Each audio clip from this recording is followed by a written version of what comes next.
मुट्ठी में कायनात मेरे पहले अफसाने मजमूए का नाम है और उसकी एक कहानी है अनोखी दावत। एक बिल्ली और कुत्ता किसी कंजूस आदमी के घर रहते थे।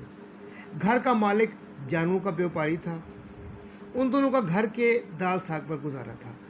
कुत्ता तो परेशान था ही, बिल्ली तो उससे भी ज़्यादा इस सूरत हाल से तंग थी। एक दिन फजर की नमाज के वक्त वो कुत्ते के पास गई, जो उस वक्त मालिक के बिस्तर के नीचे बैठा था और अपना दुखड़ा सुनाने लगी। आखिर हमें कब गोश्त नसीब होगा? इतने तरसे हुए हैं कि अब तो ख्वाब में भी शीशे नजर नहीं आते, वहाँ भी मोई रोटियां ही नाचती नजर आती हैं। यार परेशान क्यों होती हो? तैयार हो जाओ मांस खाने के लिए।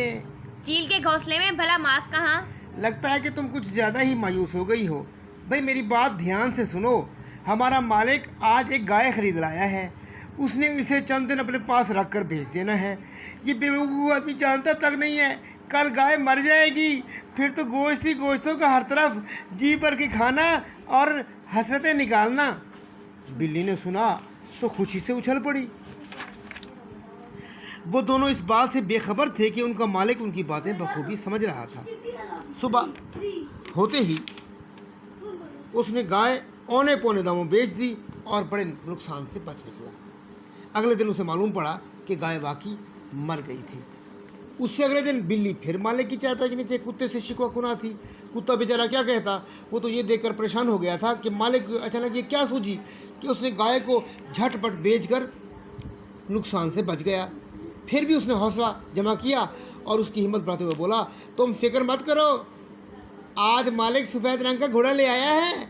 अभी चंद दिन उसके बेचने का कोई इरादा नहीं है। कल घोड़ा मर जाएगा और फिर ऐश ही ऐश होंगे। बिल्ली की उम्मीद फिर जाग उठी। मालिक ने ये सारी बातें सुन ली। उसने सुबह होते ही घोड़ा बेच डाला और एक बार फिर नुकसान से बच गया।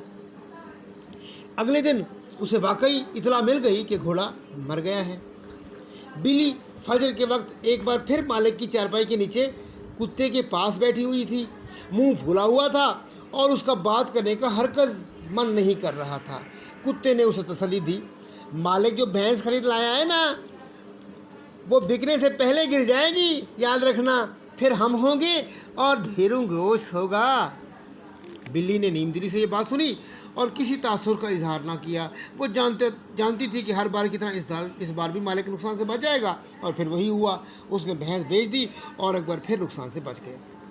अगले दिन वो बेकायदा रो पड़ी।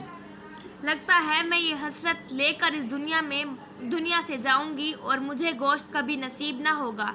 लगता है कई दरिंदे मुझ पर नज़र रखे हुए हैं और मुझे अपना लुकमा बनाने पर तुले हुए हैं। यार आज मैं तुम्हें पक्की खबर देता हूँ, कल हर हाल में तुझे खाने को गोश्त मिलेगा और अगले कई दिनों तक मिलता रहेगा। बस बस रहने दो, रोज़ नई कहानियाँ सुनाते हो और मुझे पहले से ज़्यादा मायूस कर देते हो। अब मैं तेरी बातों में नहीं आने वाली हूँ। बिल्ली की नाराज़गी अरूज पर थी। अरे सुनो तो सही, कल पता है मरने की बारी किसकी है? हमारे मालिक की। ये मरेगा तो देगें पकेंगी, जानवर ज़िबा होंगे और गोश्त ही गोश्त हर तरफ फैला होगा। बिल्ली ने खबर सुनी तो खुशी से उछल पड़ी, जबकि मालिक का सांस रुकता हुआ महसूस हुआ। उसका जी चाहा ज़ोर ज़ोर से चीखे, फरियाद करे और पूरी दुनिया को इकट्ठा करे, मगर उसकी आवाज़ उसके साथ ही उसके गले में दबकर दम तोड़ गई।